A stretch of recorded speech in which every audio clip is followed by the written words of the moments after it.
100 দিনের বিকল্প আমরা কর্মশ্রী প্রকল্প চালু করেছি এবং কর্মশ্রী প্রকল্পের মাধ্যমেও মনে রাখবেন ইতিমধ্যেই আমরা 78,71,000 মানুষকে জব কার্ড দিয়েছি এবং 20,776 কোটি টাকা খরচ করেছি করে 104,58,00,000 ম্যান্ডেজ তৈরি করেছি। পরিযায়ী শ্রমিকরাও এই কাজ পাচ্ছেন। মুখ্যমন্ত্রী মমতা বন্দ্যোপাধ্যায়ের কথায় ফেঁসে গত 15 বছরে বেহাল দশা হয়েছে লক্ষ লক্ষ রাজ্যবাসীর।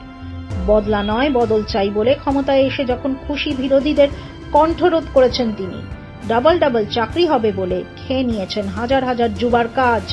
হকের চাকরি ফেরত পেতে পথে নেমে তারই পুলিশের লাঠি পড়েছে যোগ্য শিক্ষকদের পিঠে।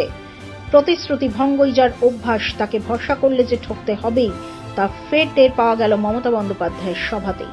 কোচবিহারে মমতা বন্দ্যোপাধ্যায়ের সভায় এসে তরুণ এক পরিযায়ী শ্রমিক জানালেন তাঁর করুণ পরিণতির কথা।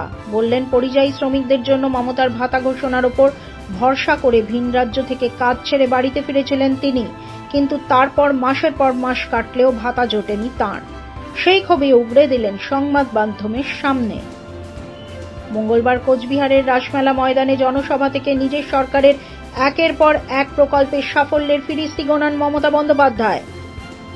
আর তখন মঞ্চের পাশেই দাঁড়িয়ে মুখ্যমন্ত্রী ভুয়ো দাবির হাটে হাড়ি ভাঙছিলেন আলিপুরদুয়ারের মাদারিহাটের বাসিন্দা বিশঙ্কর দাস নামে এক যুবক।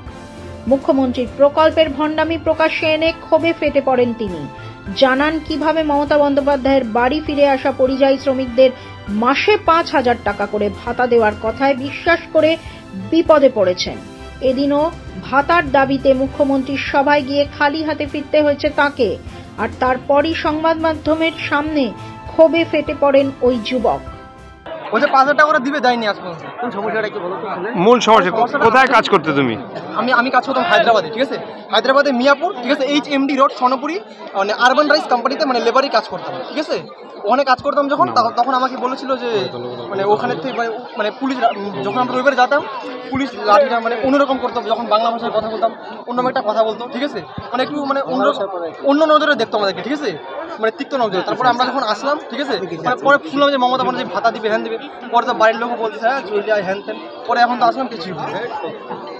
আমি 1.5 মাস আগে ওই যে উদয়নপুর ওই ধূপগুড়ি গেছিল না, তখন ওনাকে চিল্লা বলছিলাম, ঠিক আছে। পরে ওনার পাশে একজন ব্যক্তি ছিল, তো ব্যক্তিটা বললো যে মানে তুমি ওর সাথে কথা বলো, ওই ব্যক্তিটা পাঠালো, কিছুই হলো না। এখানেই শেষ নয় যুবকের দাবি, যুবকদের আর মহিলাদের ভাতা দিয়ে কাজ চলবে না। ভাতার সামান্য টাকায় সংসার চালানো যায় না, তাই ভাতার বদলে কর্মসংস্থান তৈরির দাবি জানিয়েছেন তিনি। আমি শুধু না, অনেক যুবক এখানে আসছে, মানে উত্তরবঙ্গে কোনো রোজগারই নাই ছেলেদের। ভাতা দিচ্ছে, ঠিক আছে, ভাতা দিয়ে দেশ এখন না, সোজা কথা, ভাতার ভাতা দিয়ে দেশটা এখন না কোনো কিছু। ওই মহিলাদের 1,000 টাকা দিয়ে হবে, ঠিক আছে, আমাদের কোনো কিছুই হবে না। আমাদের ওই লাঠি ডাঙ্গা খাইতেই হবে।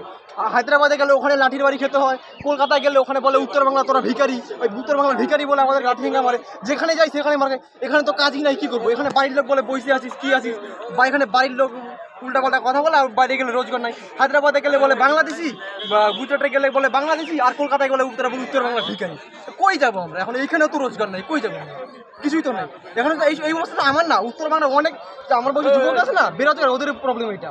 কোনো কিছু নাই, খালি এটাই হবে, আর কিছু। তোমরা কোথা থেকে এসছো তুমি? আমার বাড়ি মাদারিহাট। আচ্ছা আচ্ছা। আমি তো এসেছিলাম 5,000 ভাতার জন্য, হইল না। তুমি থাকতে কোথায়? আমার বাড়ি হলো মানে মেন বাড়ি ফালাকাটা ব্লকের খাওয়াপাড়া গ্রাম, ঠিক আছে। আমি এখন থাকি মাদারিহাটে, ওখানে কোনো নতুন বাড়ি আছে, ওখানে থাকি। কিছুই হলো না ভাতাটা। ক্ষমতায় আসার পর থেকে কর্মসংস্থান তৈরিতে জোর দেওয়ার বদলে ভাতা বিতরণকেই প্রাধান্য দিয়েছে মমতা বন্দ্যোপাধ্যায়ের সরকার, যাতে গুনে গুনে হাতে টাকা তুলে দিয়ে গুনে গুনে বুঝে নেওয়া যায় ভোট। আর তার জেরে রাজ্য ছেড়ে ভিন রাজ্যে পরিযায়ী শ্রমিক হিসেবে দেশান্তরী হয়েছে লক্ষ লক্ষ যুবা। এখানেই শেষ নয়, তোষণের রাজনীতি করে নিজের ভোট ব্যাংক পোক্ত করতে বাংলাদেশি অনুপ্রবেশকারী মুসলিমদের দেদার পরিচয়পত্র বিলিয়েছে তৃণমূলের জনপ্রতিনিধিরা, যার ফলে মমতার জামানায় বিতরণ হওয়া পরিচয়পত্রের গ্রহণযোগ্যতা নিয়ে প্রশ্ন উঠে গিয়েছে বিভিন্ন রাজ্যে। তারই জেরে কাজ ছেড়ে রাজ্যে ফিরতে হচ্ছে অনেককে। তাদের ক্ষোভ চাপা দিতে ভাতা ঘোষণা করলেও সেই ভাতা কারা পাচ্ছেন তার কোনো তথ্য প্রকাশ্যে আনেনি রাজ্য সরকার। বিরোধী বিজেপির দাবি, বিধানসভা ভোটের আগে দলীয় কর্মীদের পরিযায়ী শ্রমিক সাজিয়ে ভাতা দিচ্ছে তৃণমূল। তার জেরে বঞ্চিত হচ্ছেন কর্মহারা প্রকৃত পরিযায়ী শ্রমিকরা। ব্যুরো রিপোর্ট, মাধ্যম।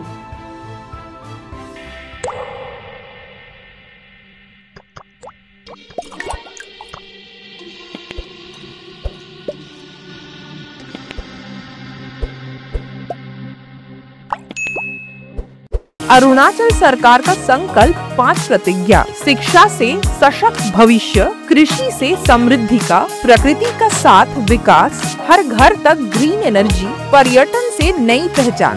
इन प्रतिज्ञाओं के माध्यम से हम बनाएंगे ऐसा अरुणाचल सुंदर, स्वच्छ, सुरक्षित, शिक्षित, स्वस्थ और समृद्ध। हमारा वादा, विकास भी विरासत भी।